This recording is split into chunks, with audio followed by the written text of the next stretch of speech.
علیکم ورحمۃ اللہ وبرکاتہ۔ اعوذ باللہ من الشیطان الرجیم، بسم اللہ الرحمن الرحیم۔ الحمد للہ الواحد الاحد الفرد الصمد الذی لم یلد ولم یولد ولم یکن له کفوا احد، والصلاۃ والسلام علی خاتم النبیین وسید الانبیاء والمرسلین الذی سمع فی السماء بأحمد وفي الأرض بالقاسم محمد وعلى أصحابه الطاهرين، أما بعد فقد قال الحكيم في كتابه الكريم وقوله الحق. أعوذ بالله من الشيطان الرجيم، بسم الله الرحمن الرحيم. أيها الناس أنتم الفقراء إلى الله والله هو الغني الحميد. اے بندو، تم سب کے سب اللہ کے بندے ہو، اور غنی صرف اور صرف خداوند کریم کی ذات ہے۔ وہی وہ ذات ہے کہ جس کی طرف سب کی بازگشت ہے، اور اسی کے سلسلے سے ہم عالم وجود میں آئے ہیں۔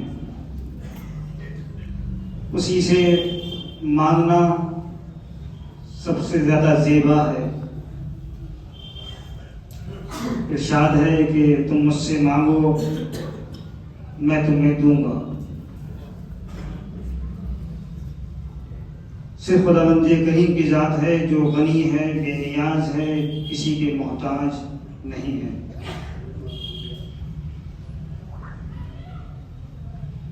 یہ رجب کا آخری ہفتہ، جس میں یوم بعثت 27 تاریخ کو ہم مناتے ہیں، انتہائی اہم دن ہے، انتہائی عظیم تاریخ ہے۔ یہی وہ تاریخ ہے کہ جس میں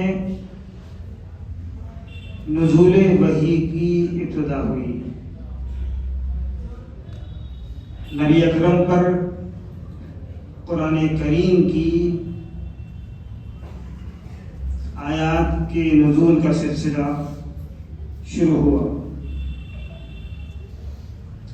سورہ علق کی ابتدائی 5 آیات: بسم اللہ الرحمن الرحیم، اقرأ بسم ربک الذی خلق، خلق الانسان من علق، اقرأ وربک الاکرم الذی علم بالقلم، علم الانسان ما لم یعلم۔ یہ ابتدائی 5 آیات نبی اکرم پر نازل ہوئی، اور یہیں سے نزول وحی کا سلسلہ ہوا۔ یوم بعثت ہے، نبی اکرم نے اعلان بعثت کیا۔ اس تاریخ کو، وقت کی اہمیت کو پیش نظر رکھتے ہوئے ہم ہر سال پروگرام منعقد کرتے ہیں۔ مختلف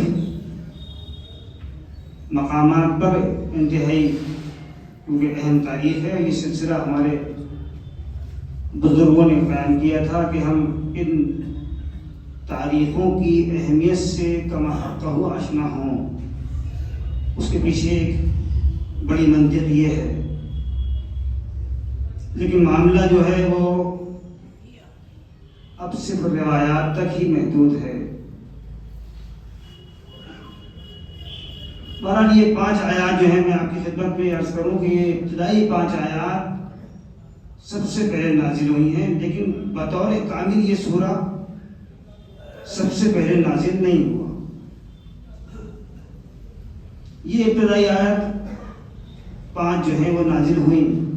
بطور کامل جو سورہ نازل ہوا وہ سورۃ الحمد یہ مکمل نازل ہوا سب سے پہلے.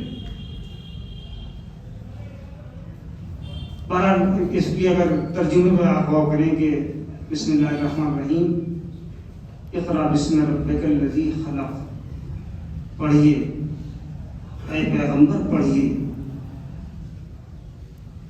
اس اپنے رب کے نام سے جس نے خلق کیا، جس نے پیدا کیا ہے. تو گفتگو جو ہے وہ پڑھنے سے ہو رہی ہے، یعنی ابتدا جو ہے وہ پڑھائی کی ہے. پیغمبر پر پہلی وحی جو نازل ہو رہی ہے اس میں ذکر ہی پڑھائی کا، کوئی اور ذکر نہیں ہے. یہ نہیں کہا گیا کہ پیغمبر آپ عبادت کیجئے، نماز پڑھیے، اقرا آپ پڑھیے، اقرا بسم ربک الذی خلق، خلق الانسان، اب جس نے انسان کو منجمد خون سے پیدا کیا. پھر انسان کی جو اصل ہے اس کو بتایا گیا کہ انسان جو ہے کس طرح عالم وجود میں آیا ہے. اقرا پھر تکرار ہے، پڑھیے. وہ ربک الاکرم، آپ کا پروردگار کریم ہے. الذی علم بالقلم، جس نے سکھایا ہے قلم کے ذریعے سے. کیا سکھایا؟ جو انسان، الذی علم بالقلم علم الانسان ما لم یعلم، جو انسان نہیں جانتا تھا وہ سکھایا. تو مقصد بعثت ہے انسان کو، انسان کی جو تعلیمات ہیں، جو اس کے شایع نشان ہیں، ان کا احیا کرنا. وہ تعلیمات جو انسان فراموش کر چکا ہے ان کو دوبارہ سے زندہ کرنا، اسے سمجھنا. اور مقصد آپ خود ہی قرآن کی آیت سورہ جمعہ میں پڑھتے ہیں کہ هو الذی بعث فی الامیین رسولا منہم یتلو علیہم آیاتہ ویزکیہم ویعلمہم الکتاب والحکمہ، کہ تلاوت کرتا ہے اس کی آیات کی اور تزکیہ نفس کرتا ہے ان کا، اور کتاب و حکمت کی تعلیم دیتا ہے. پیغمبر اکرم کے لیے کہ وہ رسول ہے کہ جو امیین میں آیا، مبعوث ہوا، انہی میں سے جو تھا اس کا کام یہ ہے کہ وہ تلاوت کرتا ہے آیات کی اور تزکیہ نفس کرتا ہے اور کتاب اور حکمت کی تعلیم دیتا ہے. تو ہمیں غور کرنا ہے اس بات پر کہ ہماری زندگی کا مقصد کیا ہے، ہم کس زندگی کو کامیاب زندگی تصور کرتے ہیں. آیا ہماری کامیابی یہ ہے کہ ہم بہت شہرت کما لیں؟ ہماری کامیابی اس میں مضمر ہے کہ ہم بہت دولت اکٹھا کر لیں، بہت طاقت حاصل کر لیں؟ یہ اصل کامیابی یہ ہے کہ تزکیہ نفس کریں. اور جب تزکیہ نفس ہوگا تو سب مسائل حل ہوتے چلے جائیں گے، یقینی طور پر حل ہوتے چلے جائیں گے. ہمارے لیے انتہائی ضروری ہے کہ ان تاریخوں کی اہمیت کو سمجھتے ہوئے اپنا بھی احتساب کریں، مسلسل اپنے خود کے وجود کا جائزہ لیتے رہیں کہ آیا ہم جو کچھ زبان سے کہتے ہیں، جو کچھ ہم کرتے ہیں، وہ کیا ہمارے نفوس میں اور ہمارے دل میں، ہماری گوشت اور پوست میں وہ چیز راسخ ہے بھی یہ نہیں ہے. اور اگر نہیں ہے تو اس طرف ہمیں قدم اٹھانا ہے کہ کسی صورت سے ہم وہ چیز حاصل کر لیں جس کے لیے ہم پیدا کیے گئے ہیں اور جس کی وجہ سے ہم ان تاریخوں کی کو جو ہے منعقد کرتے ہیں اور انہیں جشن مناتے ہیں۔ خداوند کریم کی بارگاہ میں دعا گو ہوں کہ خداوند عالم ہمیں پیغمبر اکرم اور ان کے اہل بیت سے کی جو تعلیمات ہیں ان سے مکمل حق و آشنا ہونے کی توفیق عنایت فرمائے۔ اعوذ باللہ من الشیطان الرجیم، بسم اللہ الرحمن الرحیم، والعصر ان الانسان لفی خسر الا الذین آمنوا وعملوا الصالحات وتواصوا بالحق وتواصوا بالصبر۔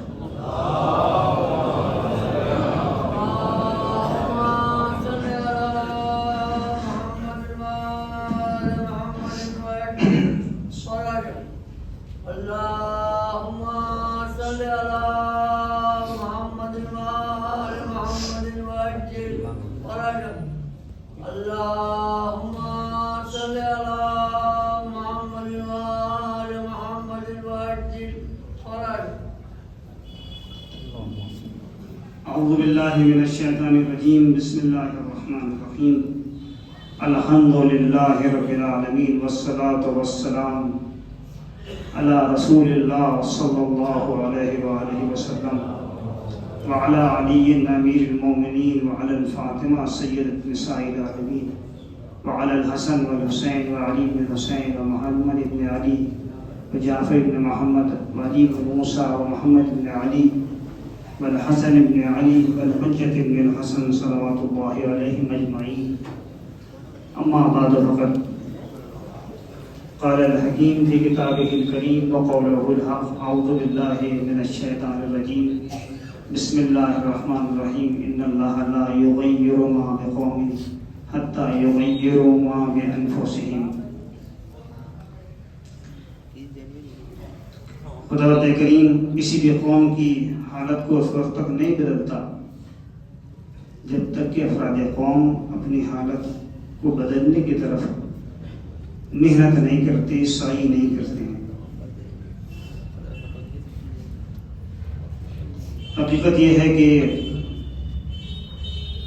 دنیا میں وہی اقوام کامیابی اور کامرانی حاصل کر سکی ہیں جنہوں نے وقت کی اہمیت کو سمجھا ہے۔ اسلام میں کیفیت عمل پر زیادہ توجہ کی گئی ہے، نہ کہ کمیت کی طرف۔ خود امیر المومنین حضرت علی علیہ السلام کا یہ فرمان اس بات کی تصدیق کرتا ہے کہ قلیل مدوم علیہ خیر من کثیر مملوم من۔ امیر المومنین فرما رہے ہیں کہ وہ عمل جو کم ہو بہتر ہے اس عمل سے بہتر ہے جو زیادہ ہو لیکن وہ دل کی تنگی کا سبب بنے۔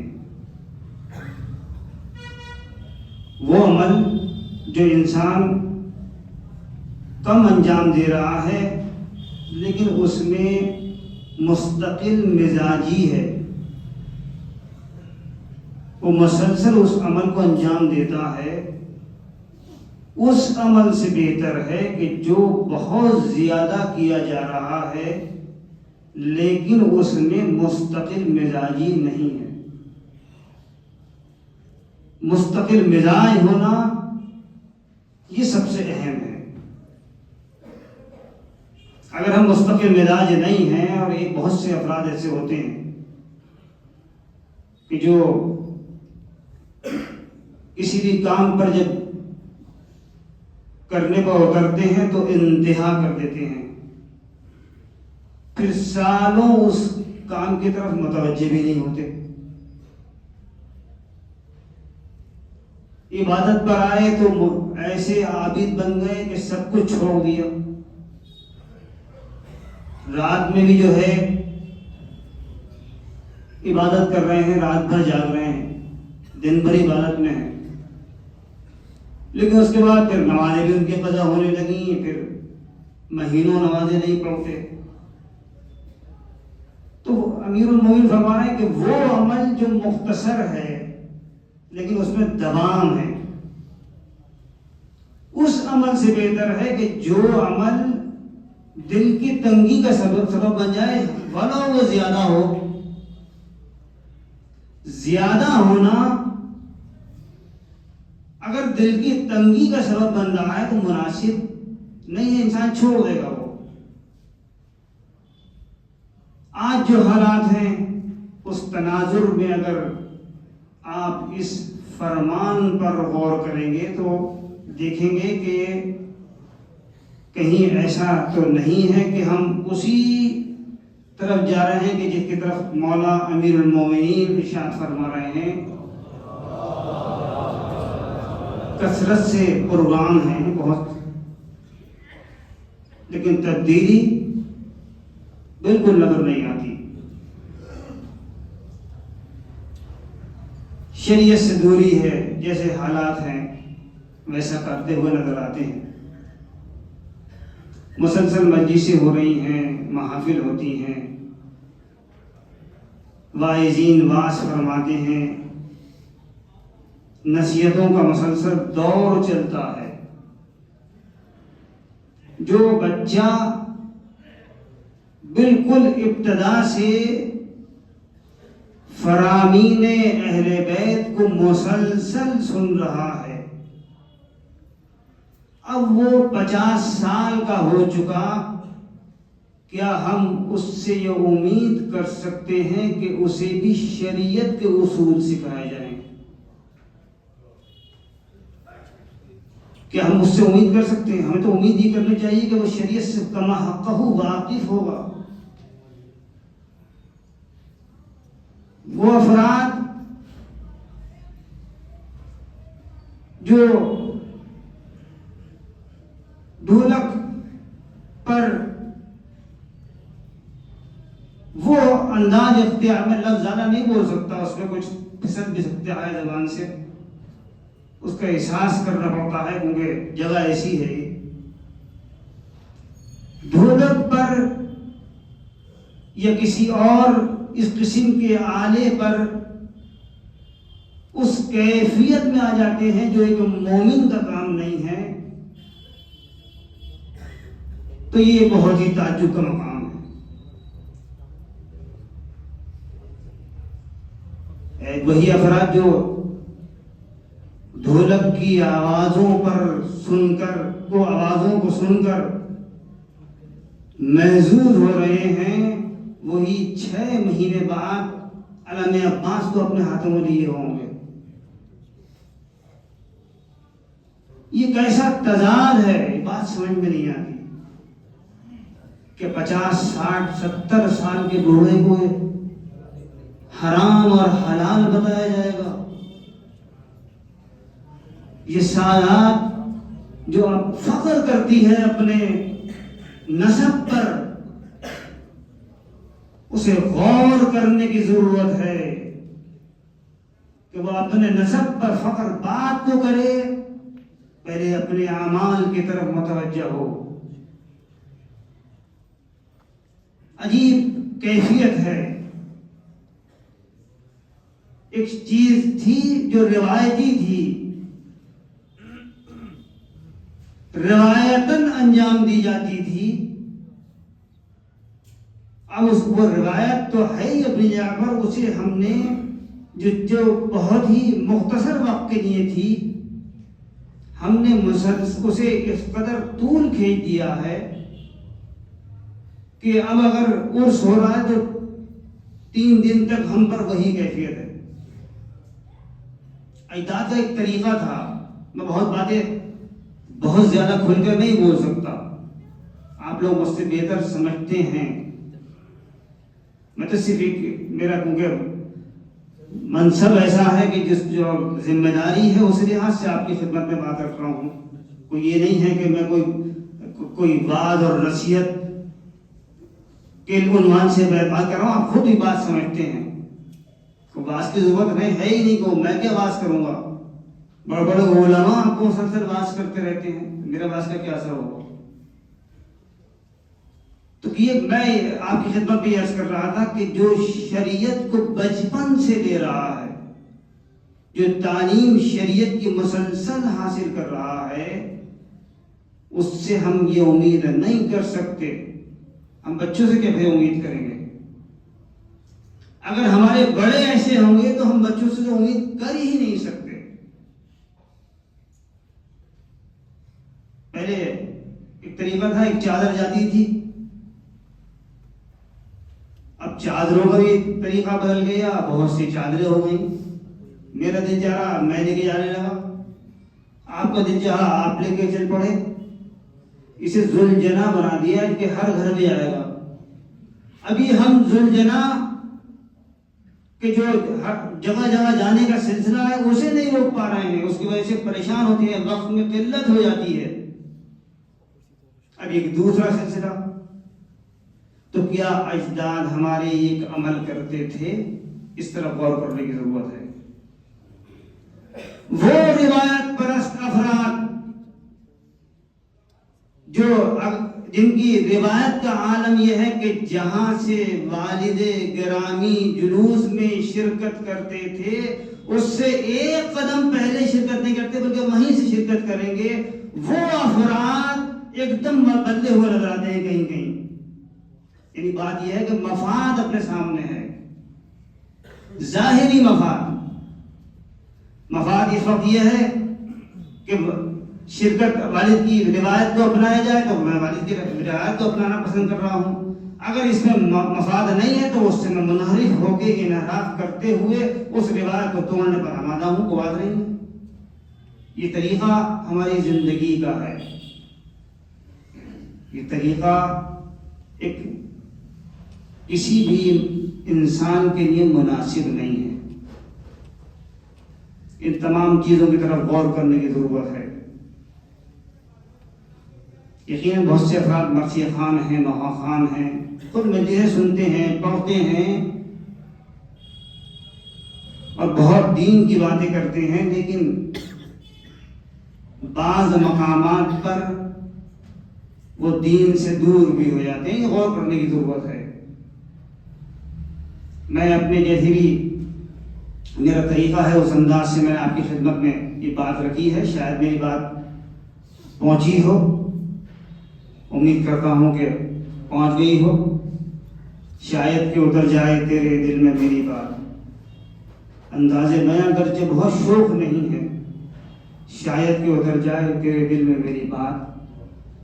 ممکن ہے بہت سے افراد بات سمجھ رہے ہوں، اور یقین کرتا ہوں سمجھ بھی رہے ہوں، کیونکہ اسی معاشرے کے اعتبار سے بات ہو رہی ہے۔ کوئی غیر اگر سنے گا تو وہ شاید بات نہ سمجھ پائے، اور میری گفتگو مجمع سے ہوتی ہے، خاص طور سے امروہہ کے مجمع سے، اور جو سامنے ہے۔ میں امید کرتا ہوں کہ آئندہ اس طرف لوگ توجہ کریں گے، اور یہ تفرقہ قوم میں مناسب نہیں ہے کہ ہر آدمی کی ایک اپنا یعنی طریقہ ہے، اپنے حساب سے اپنے لحاظ سے وہ عرس منائے، عرس کرے، یا دیگر رسومات دینی ہیں ان کو اپنائے۔ جو طریقہ اجداد کا رہا ہے اسی پر باقی رہنا جو ہے، اسی میں ہماری عافیت ہے، وہی ہمارے لیے بہتر ہے۔ اور اس کے لیے ضرورت ہے اس بات کی کہ مسلسل کام کیا جائے، اور شریعت کی جو اصول ہیں ابتدائی ان سے آشنا کرنے کے لیے بچوں کے لیے باقاعدہ درس کا اہتمام کیا جائے۔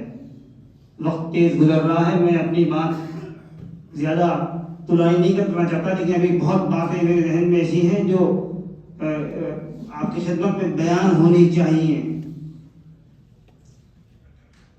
ابتدا میں جو بچوں کو تعلیم دے دی جاتی ہے وہ پھر اسی لحاظ سے اپنی زندگی کو آگے بڑھاتا ہے۔ اگر کوئی سادہ ورق ہے اور اس پر کچھ لکھا ہوا نہیں ہے تو کوئی جو بھی اسے ملے گا، جس سے وہ متاثر ہوگا، وہ ویسے ہی تحریر کو اپنا لے گا۔ لیکن اگر ہم پہلے ہی سے اس پر کوئی تحریر کر دیں گے تو پھر اب مزید کسی تحریر کی اس پر کوئی گنجائش نہیں ہوگی. اس لیے ضرورت ہے اس بات کی کہ باقاعدہ ابتدائی تعلیم بچوں کو یعنی مذہبی تعلیم دی جائے. اور اس کے لیے میں نے جیسا آپ کی خدمت میں عرض کیا تھا کہ میری خود کی کا ایک پروگرام ہے. کوشش انشاءاللہ آپ ہی لوگوں کے مدد سے ہے. میں خود تو کیا کر سکتا ہوں. انشاءاللہ جو ہے بچوں کے لیے بالکل ابتدائی تاکہ بچے کچھ حاصل کر لیں اور اس کے بعد وہ اتنا آشنا ہو جائیں کہ یعنی اپنے مذہبی جو ان کی ذمہ داریاں ہیں ان کو سمجھ کے اور اچھی طریقے سے انجام دے سکیں. اس کے لیے کوشش ہے انشاءاللہ. پروگرام یہ ہے کہ خاص طور سے 20-25 سال تک کے بچوں کے لیے، زیادہ بزرگوں کے لیے نہیں. بزرگوں کے لیے مناسب ہے بھی نہیں.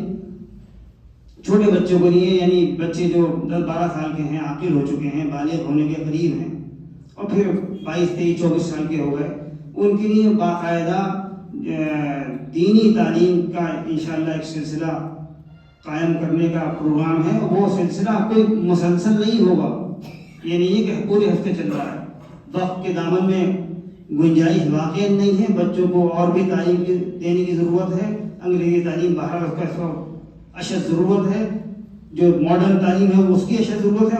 اس کی جو اہمیت ہے وہ اپنی جگہ پر ہے، لیکن مذہبی تعلیم کی اہمیت اپنی جگہ پر ہے. یہ صرف ہفتے میں ایک مرتبہ، ہفتے میں ایک دن، اور ایک دن بھی کیا 1 گھنٹہ یہ سنڈے میں ایسا پروگرام منعقد کرنے کا ارادہ ہے. انشاءاللہ سے امید کرتا ہوں کہ خداوند کریم ہماری توفیقات میں اضافہ فرمائے اور اسے ہم عملی جامہ پہنانے کے لیے ارادہ یعنی ہمارا مصمم ہو جائے اور ہم اسے مکمل کر سکیں، یعنی اس پر عامل ہو جائیں. یہ سلسلہ انشاءاللہ شروع ہوگا، اور جیسا جب شروع ہوگا تو میں امید یہ کرتا ہوں کہ اس ہفتے نہیں تو اگلے ہفتے اتوار کے دن شام میں وہ سب لوگ جو ہیں، کوئی ایسا خاص پروگرام بھی نہیں ہوتا، اپنے بچوں کو وہ نوجوان جو ابھی 20-25 سال تک ہی کے ہیں وہ اس میں آ سکتے ہیں، اور اس میں بالکل ابتدا سے پڑھائی کا انشاءاللہ سلسلہ ہوگا اور اس سے استفادہ کریں گے. اور بیچ درمیان میں اس میں یعنی یہ ہمیں نہیں ہے کہ وہ مسلسل چلتا رہے گا، بلکہ رمضان میں وہ نہیں ہوا کرے گا. اور کوئی ایسی تاریخ آتی ہے تو اس میں ظاہر سی بات ہے وہ نہیں ہوگا، منعقد نہیں ہو پائے گا. لیکن کوشش یہ کی جائے گی کہ یہ سلسلہ چلتا رہے. بہرحال میں پھر ایک مرتبہ اپنے بزرگوں سے خاص طور سے گزارش کروں گا کہ وہ اپنی ذمہ داری کو سمجھیں اور کوئی بھی عمل کرنے سے پہلے یہ غور کریں کہ یہ ان کے لیے مناسب ہے بھی یا نہیں ہے. وہ اگر بزرگ کسی چیز میں شامل ہو جاتے ہیں اور وہ شریعت کے خلاف ہے تو ایسا لگتا ہے کہ اس پر سعادت ان کی ہو گئی، وہ صحیح ہے. بچوں کے لیے وہ بات صحیح ہو جاتی ہے. خداوند کریم کی بارگاہ میں دعا گو ہوں کہ باری الہ ہمارے گناہ کبیرہ و صغیرہ کو معاف فرما، ہماری عبادت کو قبول فرما. باری الہ جو ہم میں بیمار ہیں ان کو شفاء کامل اور عاجل مرحمت فرما. باری الہ جو بے اولاد ہیں ان کو اولاد عطا فرما. باری الہ ہمارے نوجوانوں کو عمل صالح بجا لانے کی توفیق عنایت فرما. باری الہ تمام مومن و مومنات کی جان، مال اور عزت آبرو کی حفاظت فرما. باری الہ مراجع کرام کا تاجر سایہ ہمارے سروں پر قائم رکھ، ہمارے بزرگوں کا تاجر سایہ ہمارے سروں پر قائم رکھ. باری الہ ہمارے تاجروں کی تجارت میں روز افزوں اضافہ فرما. باری الہ امام زمانہ کے ظہور میں تاجیل فرما اور ہمیں ان کے ناصرین میں شمار فرما.